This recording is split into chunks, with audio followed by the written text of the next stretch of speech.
Olá, sejam bem-vindos. Na aula de hoje nós vamos dar início à codificação da nossa linguagem de modo a sermos capazes de executar smart contracts. Nós vamos falar sobre propriedades fundamentais da rede Ethereum, uma vez que uma das suas principais características é justamente a execução de smart contracts. Então, sem mais delongas, vamos para o código. Vou compartilhar a minha tela com vocês.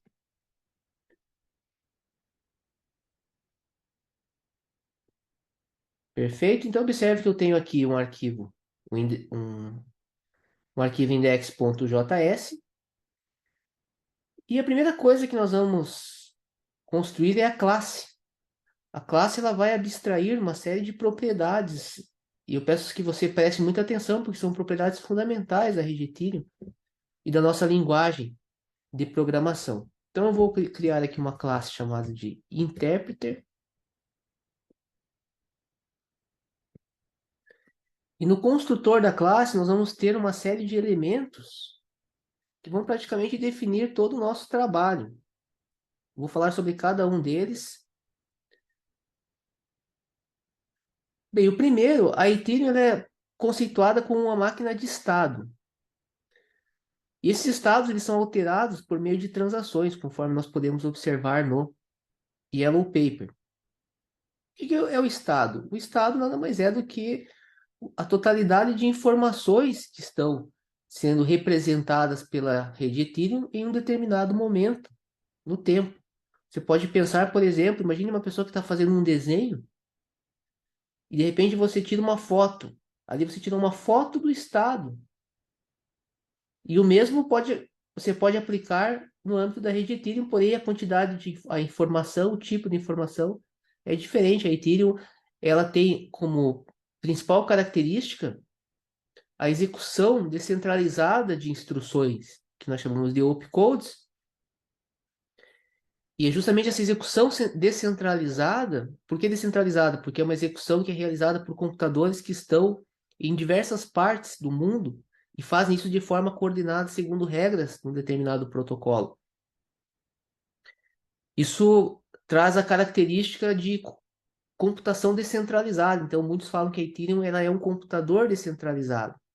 Então, todos esses conceitos eles precisam estar na nossa linguagem. Então, nós precisamos ter uma linguagem capaz de criar instruções e executar essas instruções. Exatamente isso que nós vamos fazer. E vamos lá, né? Então, como eu havia dito, primeiro então é o estado. Nós precisamos ter, então, aqui você já vai ver melhor isso, vai entender melhor isso que eu acabei de dizer. Então, aqui no estado, por exemplo, eu vou ter as instruções, ou seja, que nós vamos chamar aqui de code, que no momento ele vai ser um array vazio.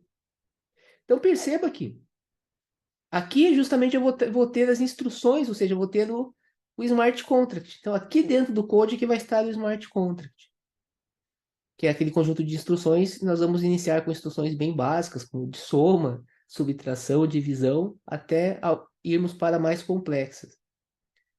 Bem, essas instruções elas vão sendo executadas conforme uma ordem, e essa ordem ela é observada pelo program counter. Program counter, se você já estudou assembly, nós estamos aqui trabalhando num nível de linguagem de máquina, claro que sem questões aí de serialização, certo? Questões mais complexas, mas são conceitos que você vai achar também em linguagem de máquina, como o program counter, que vai acompanhando então as instruções. O que nós temos essencialmente aqui, também é importante dizer, é uma stack programming language, uma linguagem de stack baseada em pilhas. E o Bitcoin também possui uma, e o Bitcoin também vai ter um conjunto de instruções. Então nós vamos ter o quê? A stack, a nossa pilha, onde nós vamos processar as instruções. Elas vão ser processadas seguindo instruções também que caracterizam a pilha. A pilha, ela basicamente segue uma ordem de execução baseada em algo chamado de notação polonesa reversa. Não se assuste que nós vamos fazer tudo isso aqui passo a passo. Então você vai entender bem. Perfeito. Então aqui nós já temos então desenhado, né, o nosso construtor.